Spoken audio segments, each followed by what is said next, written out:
myself Satish Parda, welcomes all of you in my channel Ultimate Science। और आज हम देखते हैं बेटा सॉल्यूशन चैप्टर की नेक्स्ट टर्म बेसिक टर्म्स में normality of solution, very important term, +1 as well as +2। Normality of solution it is noted by capital N। अब क्या होता है नॉर्मेलिटी? आपने बेटा मेरे पिछले वीडियो में मोलैरिटी के बारे में पढ़ा। मोलैरिटी क्या था? It is defined as number of moles of solute dissolved in 1 liter of solution। अभी उसी से मिलती जुलती टर्म है कि यहाँ क्या है? It is defined as number of gram equivalents of solute dissolved in 1 liter of solution। यानी कि एक सॉल्यूशन के 1 लीटर में, गिवन सॉल्यूशन के 1 लीटर में सॉल्यूट के कितने ग्राम इक्विवेलेंट डिसॉल्व हैं, उसे क्या बोलते हैं? Normality. So normality of solution को डिनोट किया N से। It is the ratio of number of gram equivalents of solute upon volume of solution litre. Unit क्या होगा? ग्राम इक्विवेलेंट अपॉन लीटर, तो ग्राम इक्विवेलेंट पर। अब बताते हैं कि नंबर ऑफ ग्राम इक्विवेलेंट्स कैसे फाइंड आउट करेंगे। आपने देखा था बेटा नंबर ऑफ मोल्स कैसे फाइंड आउट करते हैं। किसी भी सब्सटेंस के किसी भी कंपोनेंट के जब हमें number of moles find out करने हैं तो हम क्या करते हैं? उस कंपोनेंट के गिवन मास को उसके मोलर मास से डिवाइड करते हैं। अब बात है यहाँ नंबर ऑफ ग्राम इक्विवेलेंट्स, तो ये कैसे फाइंड आउट करेंगे? जिस भी कंपोनेंट के ग्राम इक्विवेलेंट फाइंड आउट करने हैं उसके मास को उसके इक्विवेलेंट मास से डिवाइड करेंगे। So number of gram equivalent of solute क्या होगा? Mass of solute divide by equivalent mass of solute, solute के इक्विवेलेंट मास से डिवाइड करेंगे। अब बात ये आती है कि सर हमने +1 के अंदर atomic mass, molecular mass, molar mass ये सब टर्म तो पढ़ी, लेकिन इक्विवेलेंट मास नहीं पढ़ी। तो इक्विवेलेंट मास होता क्या है? इक्विवेलेंट मास कैसे फाइंड आउट करते हैं तो वो मैं बताऊंगा। So normality mass of solute Wb, equivalent mass of solute Eb into volume of solute। So this is the formula for finding out the normality। अब आते हैं to find out the equivalent mass of solute कि हमें solute का equivalent mass कैसे find out करना है। Suppose we are assuming that we are having a solute and its formula is AXBY। Assume the formula of solute is AXBY। हमने assume कर लिया, तो हमें देखेंगे AXBY जब डिसोसिएट होगा तो कैसे डिसोसिएट होगा। AXBY जब हम इसे डिसोसिएट करते हैं then it will divide into ions. कैसे होगा ये आयनाइज? ध्यान से देखिए, सबसे पहले सेंटर से ब्रेक करते हैं।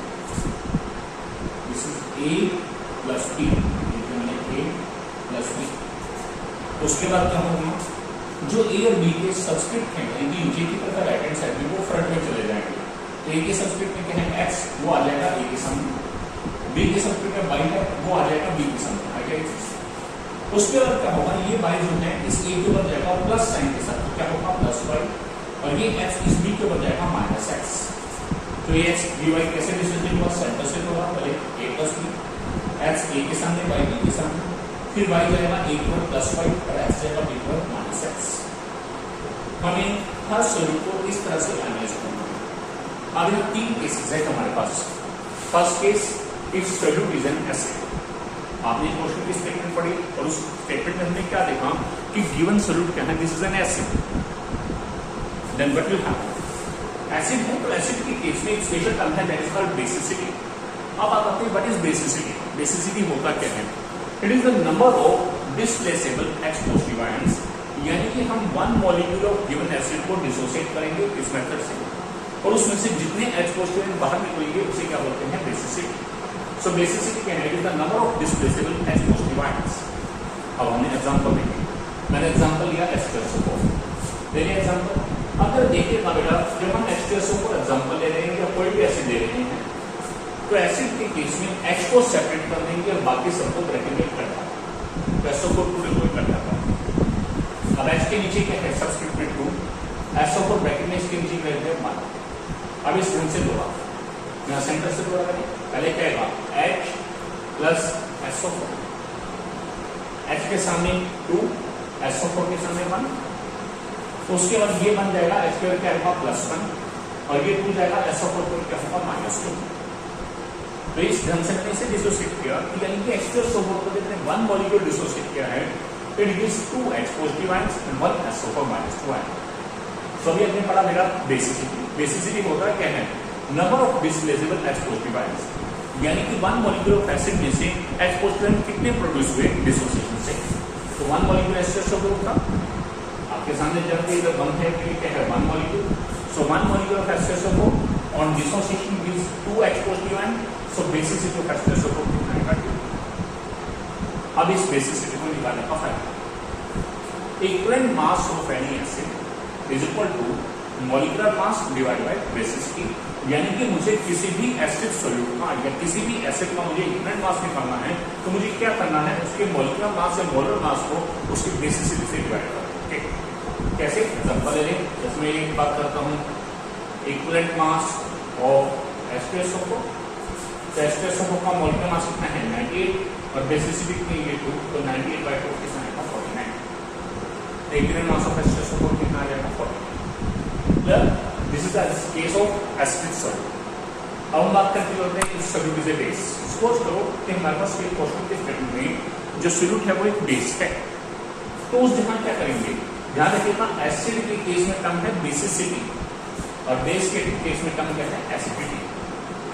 उल्टा चलता है वर्ड, एसिड में बेसिसिटी, बेस में एसिडिटी। एसिडिटी है क्या, number of displaceable OH negative ions. हम जानते हैं कोई भी बेस है वो OH नेगेटिव आयन प्रोड्यूस करता है।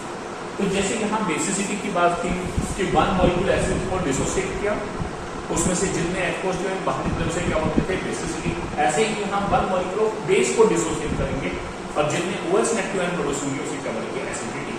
तो मैंने NaOH लिया, NaOH को डिसोसिएट कर रहा हूँ, वहाँ H को सेपरेट किया था बाकी सभी इकट्ठा, यहाँ OH को सेपरेट करेंगे।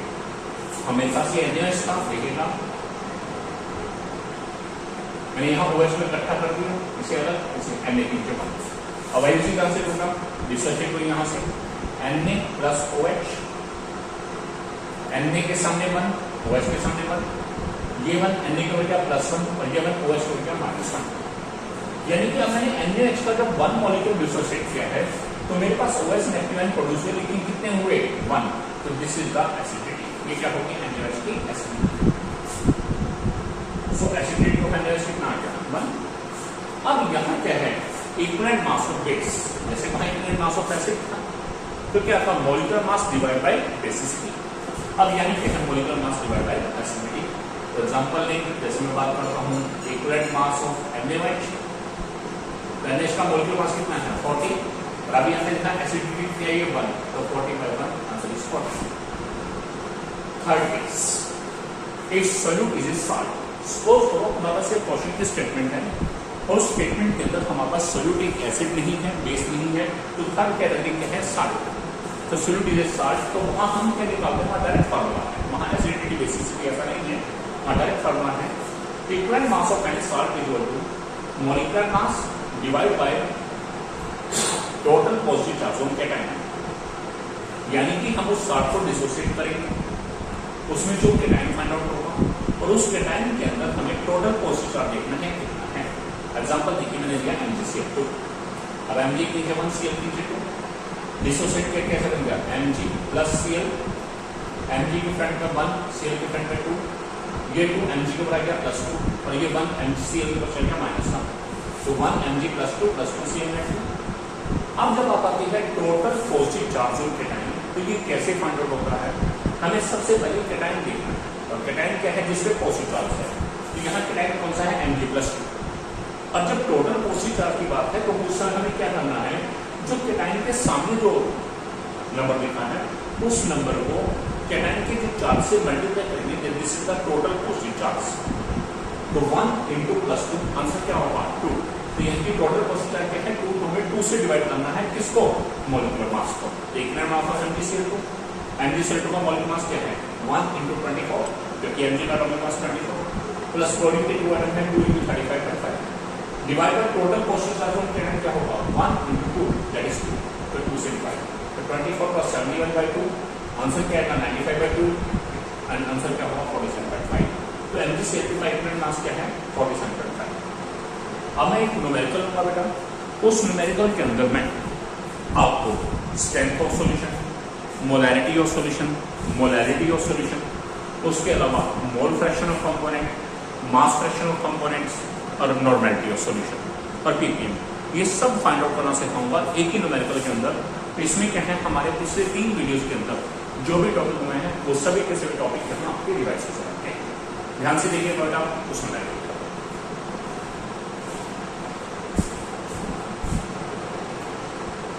हाँ जी बच्चे, अब हम एक न्यूमेरिकल लेके आए हैं जिसमें मैं आपकी सारी बेसिक टर्म्स ऑफ सॉल्यूशन दोबारा से क्लियर करूँगा न्यूमेरिकल टेस्ट को।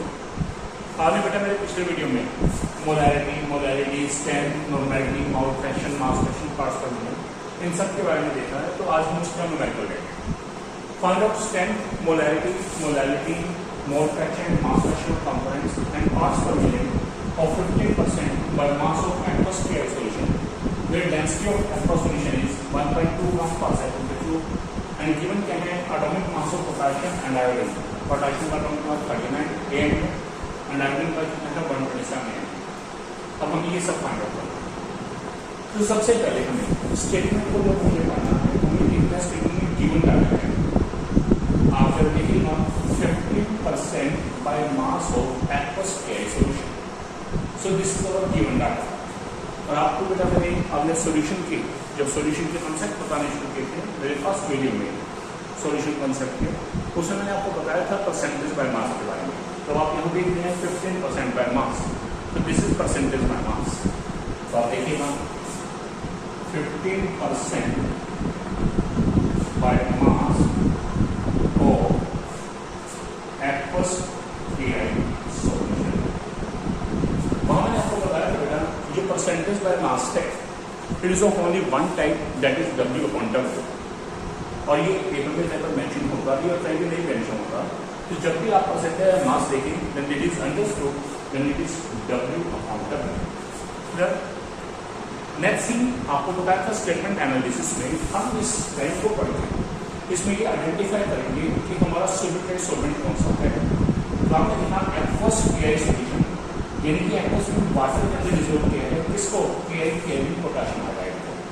तो पोटेशियम हाइड्राइड क्या हो जाएगा सॉल्यूट और वाटर क्या हो जाएगा सॉल्वेंट। तो सॉल्यूट कौन सा है पीआई, सॉल्वेंट कौन सा है H2O। हम जानते हैं solute is represented by B and solvent water is represented by T। अब हम इस वैल्यू के लिए 15% by mass W upon W। आपने बताया था percentage by mass W upon W की डेफिनेशन क्या है, आपने जानते हैं W मीन वेट या mass, weight of solute dissolved in percentage of 100, फिर हुआ है वेट, तो वेट के लिए क्या होता है ग्राम ऑफ सॉल्यूशन, यानी कि weight of solute dissolved in 100 gram of solution या mass of solute dissolved in 100 gram of solution. तो इस डेफिनेशन का फर्स्ट पार्ट क्या है, वेट ऑफ सॉल्यूट या मास ऑफ सॉल्यूट, और फर्स्ट पार्ट हमेशा इस गिवन के इक्वल होगा जो सामने की तरफ है, यानी कि वेट ऑफ सॉल्यूट और मास ऑफ सॉल्यूट। मास ऑफ के हम जानते हैं सॉल्यूट है इसलिए क्या होगा W और क्या था 15 डेफिनेशन का सेकंड पार्ट क्या था, dissolved in 100 gram of solution. Second part as it is रहेगा, यानी कि ग्राम क्या है वेट या मास का, तो 100 ग्राम ऑफ सॉल्यूशन यानी कि मास ऑफ सॉल्यूशन कितना है हमारे पास, mass of solution W solution वो कितना है 100 ग्राम, यानी कि दो इंफॉर्मेशन इस एक लाइन के अंदर शुरू थी। अब हम जानते हैं कि हमारे पास W सॉल्यूशन है, WD है, तो हम W फाइंड आउट कर सकते हैं क्योंकि W प्लस WD क्या होता है W सॉल्यूशन। सो WD क्या है mass of solvent, mass of solvent, solvent क्या है वाटर, मास के लिए W, सॉल्वेंट के लिए A, तो W क्या होगा W solution minus WB that is 85 ग्राम। और क्या गिवन है density of this solution is 1.2 ग्राम पर सेंटीमीटर क्यूब। सो डेंसिटी को रो से लिखते हैं, तो रो सॉल्यूशन कितना है 1.2 ग्राम पर सेंटीमीटर क्यूब। उसके अलावा आप यहाँ देखेंगे कि atomic mass of potassium and iodine is given.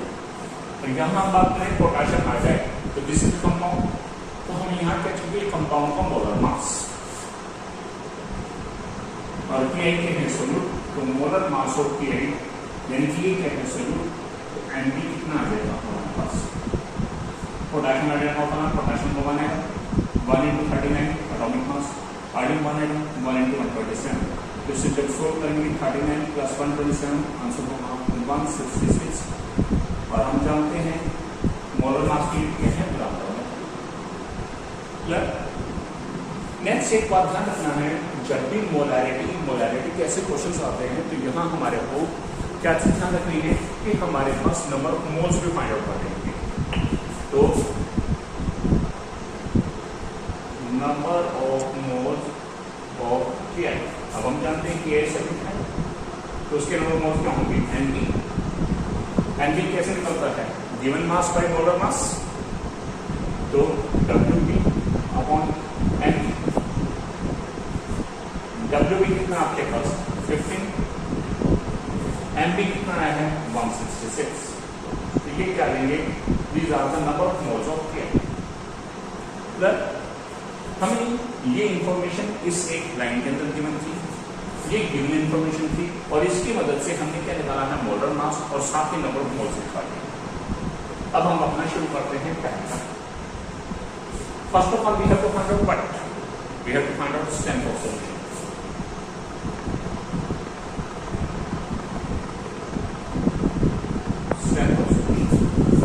अब हम जानते हैं स्ट्रेंथ ऑफ सॉल्यूशन होता क्या है, it is the mass of solute dissolved in 1 litre of solution, यानी कि क्या है WP upon V solution in litre plus, अब ये देखेंगे WP अवेलेबल है, V solution volume of solution, आप देखिए डेंसिटी अवेलेबल है, वेट ऑफ सॉल्यूशन या मास ऑफ सॉल्यूशन अवेलेबल है, लेकिन वॉल्यूम अवेलेबल नहीं है। तो हम पहले यहाँ volume of solution find out करेंगे। We know density of solution equal to क्या होगा, mass of solution upon volume of solution. तो यहाँ से क्रॉस मल्टीप्लाई करेंगे जब हम, तो क्या रहेगा, volume of solution equal to mass of solution upon density of solution. अगर देखिए मास ऑफ सॉल्यूशन कितने हैं 100 gram upon density of solution कितना गिवन है आपके पास 1/2 ग्राम पर सेंटीमीटर, पॉइंट रिमूव किया। तो ये हमारा इससे ना वॉल्यूम किस में आएगा, अब देखिए इधर पर सेंटीमीटर क्यूब था, यानी कि वॉल्यूम किस में आएगा सेंटीमीटर क्यूब में, लेकिन हमें वॉल्यूम यहाँ कैसे चाहिए लीटर में, तो यहाँ इसे 1000 से पता दिखाया। तो आप देखेंगे 1/12 litre, this is the volume of solution. अब हम इस वैल्यू को उठाएंगे और यहाँ रखेंगे।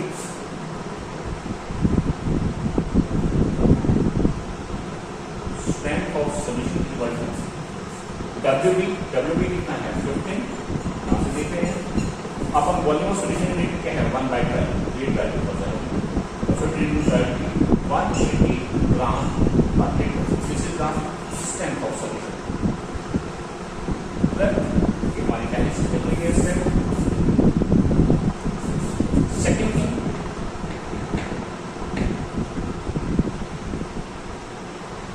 Molarity of solution. अब मोलैरिटी कैसे फाइंड आउट करते हैं, number of mole of solute NP upon volume of solution litre. अब NP कितना है आपके पास, नंबर मोल ऑफ सॉल्यूट कितना है हमारे पास 15 upon 166 upon volume of solution 1/12, ये क्या आएगा 12/1 प्लस, जब इसे सोल्व करेंगे हमारे पास 2 से 83, ये क्या आएगा 90/83 और यूनिट क्या हो जाएगा मोल पर litre. This is molarity of solution plus. Next come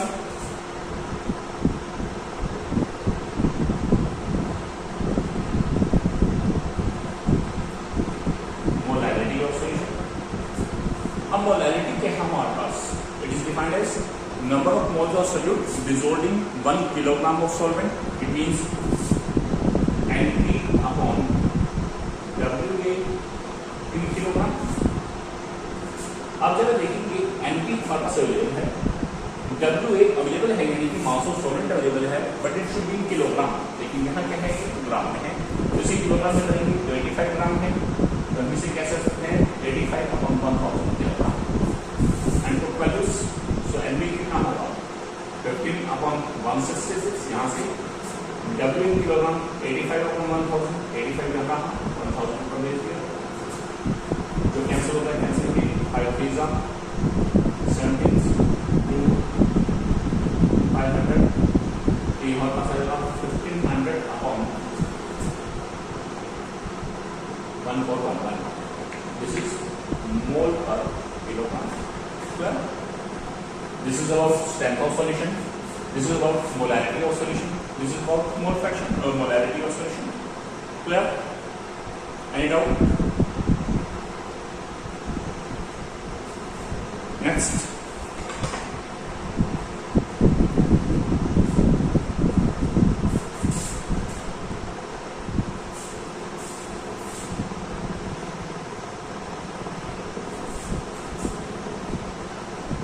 अब हम फोर्थ टर्म ले लेंगे।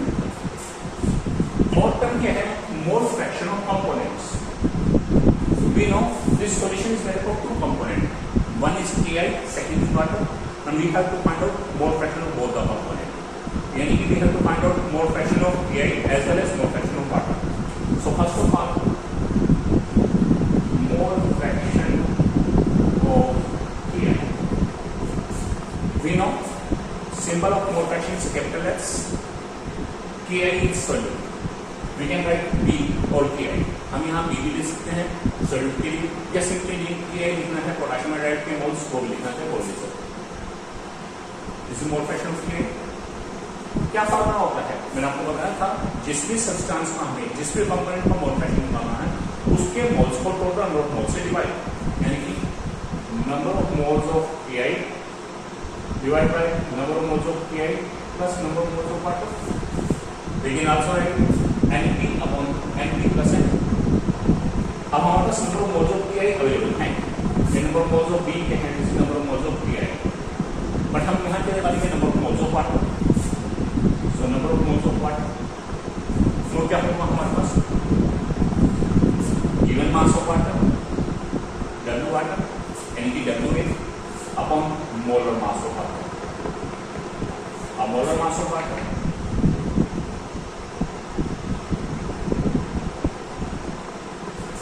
मोलर मास ऑफ वाटर, इसे हम Ma भी कह सकते हैं, M वाटर भी कह सकते हैं। वो क्या होगा? हाइड्रोजन के 2 एटम है, 2 into 1, ऑक्सीजन के 1 एटम है, plus 1 into 16, 2 plus 16 that is 18। Unit क्या होगा? ग्राम पर मोल, मोलर मास है। और number of moles of water क्या होगा हमारे पास? क्या होगा? Given mass of water, water का मास कितना है? W यानी 85 ग्राम। ध्यान दीजिएगा, यहाँ भी 85 ग्राम लेना है क्योंकि मोलर मास ग्राम पर मोल में है। यदि किलोग्राम पर मोल होता तब हम किलोग्राम वाली वैल्यू लेते हैं। नंबर ऑफ मोल्स फाइंड करते upon 80 plus put these values. सो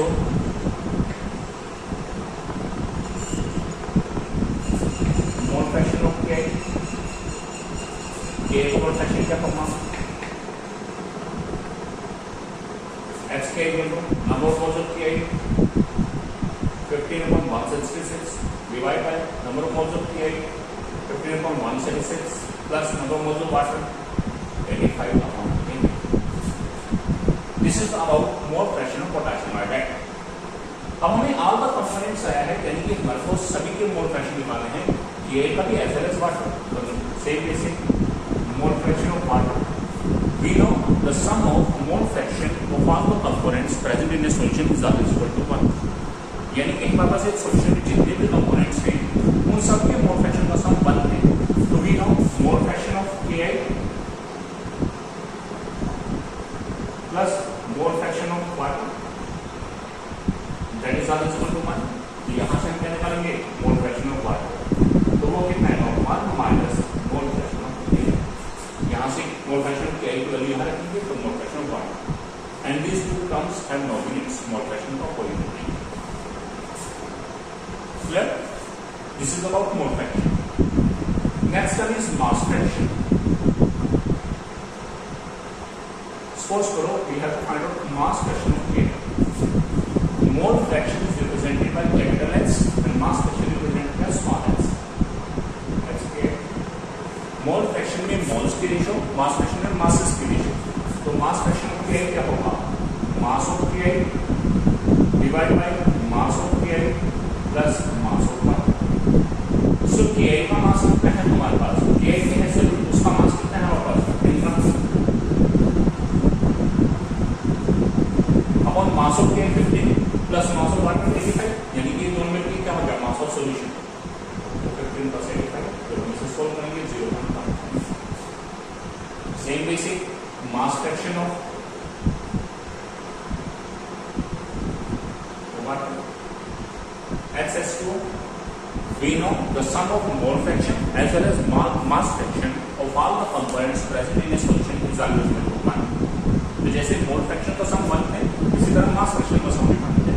तो यहाँ दो कंपोनेंट है Ki और 1, तो मास फ्रैक्शन वाटर निकालना है तो क्या होगा, उनका सम क्या होगा 1, mass fraction Ki plus mass fraction water equal to 1।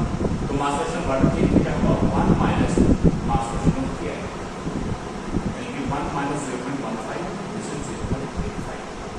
Clear? Any doubt? This is about mole fraction as well as mass fraction. Clear? अब हम करते हैं normality of solution.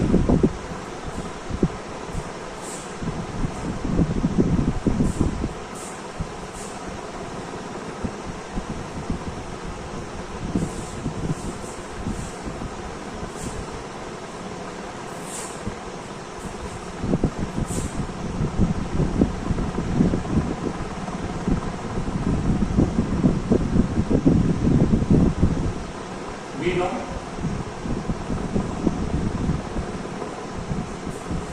Normality of solution क्या होता है, it is equal to number of gram equivalent of solute dissolved in 1 litre of solution. So it is equal to number of gram equivalents of solute dissolved in 1 litre of solution. और gram equivalents कैसे निकालते हैं, given mass of solute upon equivalent mass of solute into volume of solution litre. अब हमारे पास W available है, volume of solution हम निकाल चुके हैं, हमारे पास 1/12 लीटर, लेकिन इक्विवेलेंट मास ऑफ सोल्यूट नहीं है। तो मैंने आपको बताया था कि इक्विवेलेंट मास ऑफ सोल्यूट कैसे फाइंड आउट करते हैं। Equivalent mass of solute find out करने से पहले हमें ये पहचानना होता है कि हमारे पास जो सोल्यूट है that is an acid, base और सॉल्ट। एसिड क्या होंगे, which will produce H positive ion, base क्या है, which will produce OH negative ion when dissolved by. लेकिन यहाँ हम देख रहे हैं सोल्यूट कौन सा है, Ki। It is neither having H positive not having OH negative, so it will not produce H positive और not produce OH negative, so it is neither base nor an acid. Clear? That means this is a salt. तो salt के case में हम जानते हैं equivalent mass कैसे निकालते हैं, हमारे पास मोलर मास और molecular mass divide by total positive charge on cation. अब हमारे पास Ki है, हम इसे डिसोसिएट करेंगे। जब हमने Ki को डिसोसिएट किया क्या होगा, K प्लस R यहाँ से डिसोसिएट होगा, ये 1 K के फ्रंट में, ये 1 I के फ्रंट में, ये 1 K के ऊपर जाएगा +1 और ये 1 I के ऊपर जाएगा -1। सो Ki will dissociate 1 molecule of Ki on dissociation give 1 K positive plus 1 I negative। Clear? सो हम क्या निकालेंगे, इक्विवेलेंट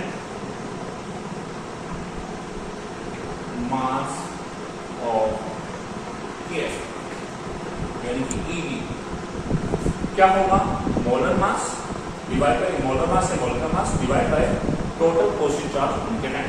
तो मोलर मास कितने हैं आपके सामने 166 upon total positive charge on cation क्या है, कैटायन आइडेंटिफाई किया कौन सा है, K पॉजिटिव। सामने कितना है 1, तो सामने वाले को ऊपर मल्टीप्लाई करो, तो 1 × 1 1, तो 1 से डिवाइड, तो ये क्या होगा 166। अब इस वैल्यू को यहाँ उठाएंगे, सो नॉर्मेलिटी ऑफ सॉल्यूशन क्या होगा,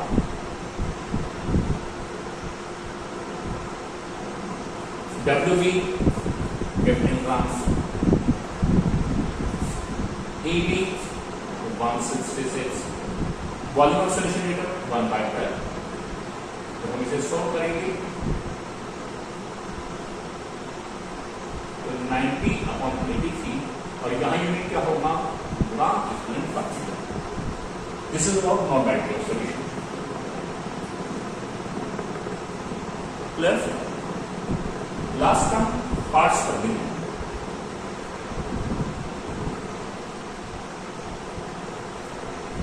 parts per million of solution, we know this is about W/W और क्या फार्मूला है, WP/W सॉल्यूशन, और जब पार्ट्स पर मिलियन है तो मल्टीप्लाई करते हैं 10⁻⁶। अब परसेंटेज का मास का 100 से मल्टीप्लाई। पुट वैल्यूज W भी कितना आपके पास 15, W सॉल्यूशन कितना है 100 into 10 plus 6, इसको सोल्व करेंगे 15 and this one 4 times 40, this is parts from the solution. Clear?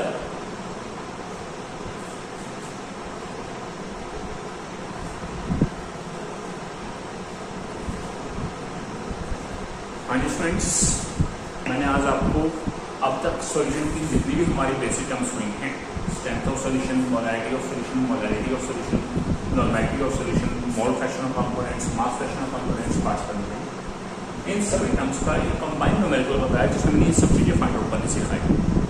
और उम्मीद करता हूँ कि आपको कि सभी टर्म्स बहुत अच्छे से समझ आएंगे होंगे और आप उनको फाइंड आउट बड़ी आसानी से कर पाएंगे। यदि आपको मेरा वीडियो अच्छा लगा है तो मेरे channel ultimate science by Satish Kharda इसे सब्सक्राइब कीजिएगा। ठीक है, ओके, मिलते हैं नेक्स्ट वीडियो में।